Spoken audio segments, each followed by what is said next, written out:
新加坡以花园城市而闻名，但没有多少人知道，经过多年的发展，我们已经蜕变为花园中的城市，现在又朝大自然里的城市发展。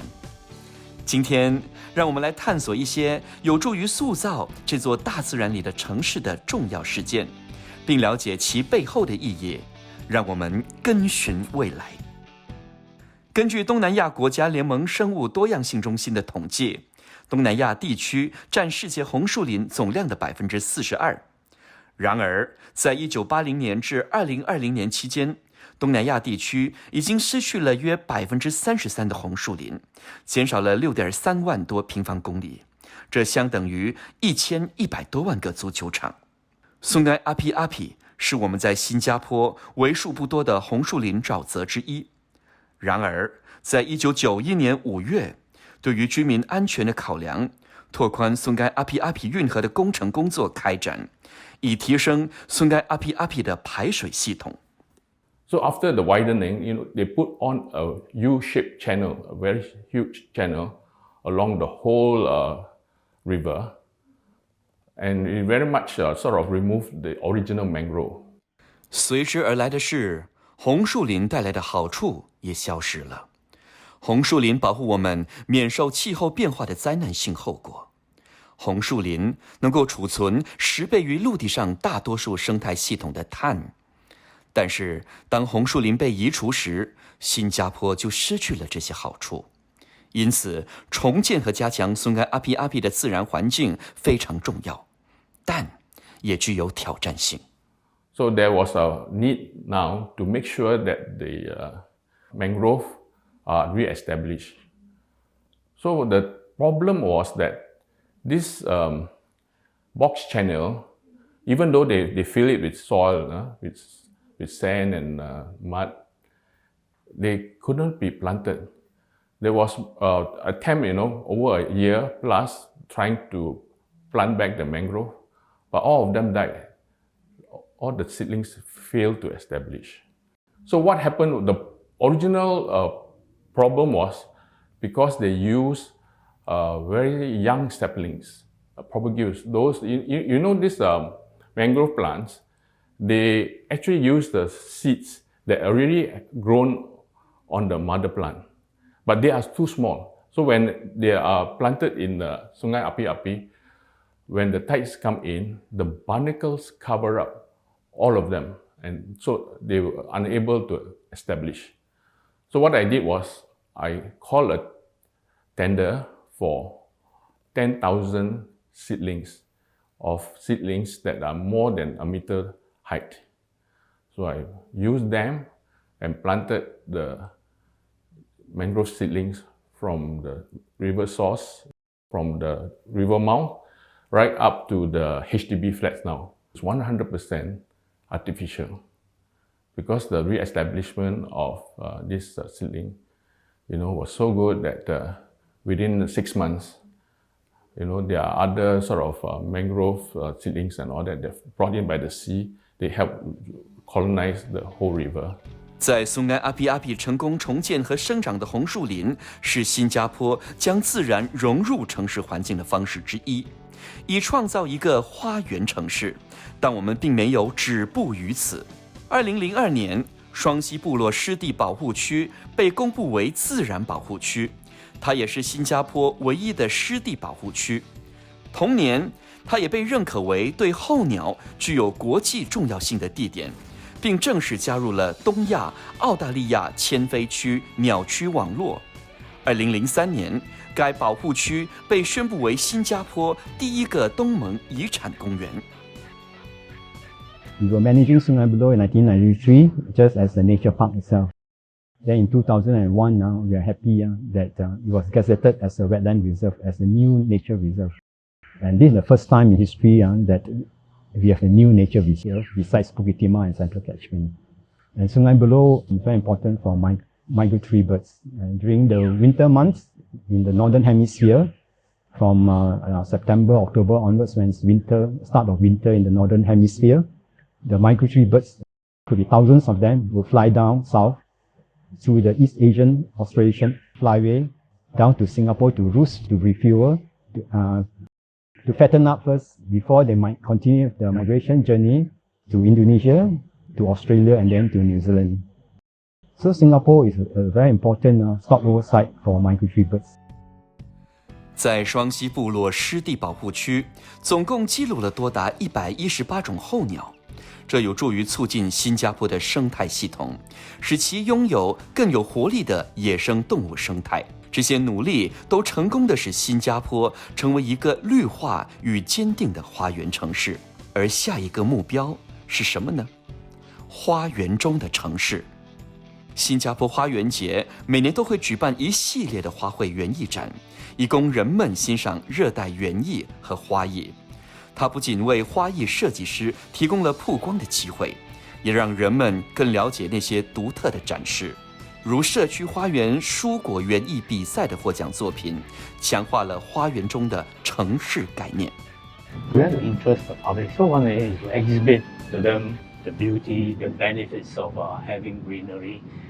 So we showcase a lot of plants, flowers, so that we create an awareness and a deeper interest in trees.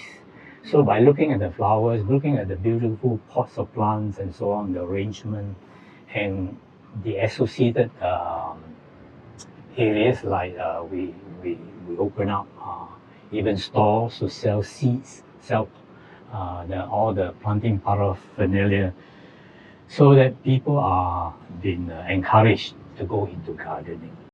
在疫情期间，园艺成为了许多人的爱好，而其实名为紧促社区的举措，在2005年已被推出。National Park wanted to start a movement where people garden together, and at that time we were, considering it as a community gardening, bringing residents, be it in their private housing estate or the private estates, in work in the hospital, organization, companies, and also in schools.